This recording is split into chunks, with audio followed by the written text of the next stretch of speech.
Kalau umur masih muda 30 ke bawah, perbanyak istighfar, kurangi sedikit salawat.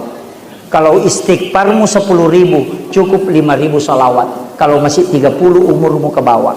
Tapi ketika 40 ke atas, maka perbanyak salawatmu, kurangi istighfar. Karena istighfar itu membuka pintu rezeki, sedangkan salawat itu memberikan keberkahan.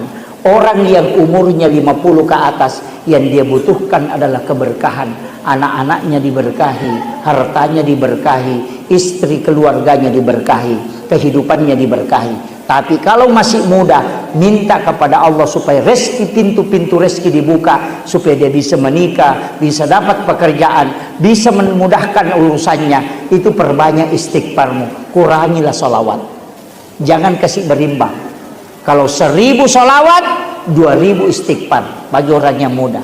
Tapi kalau orang sudah tua, perbanyak salawatmu, kurangi istighfar. Itu perbandingannya.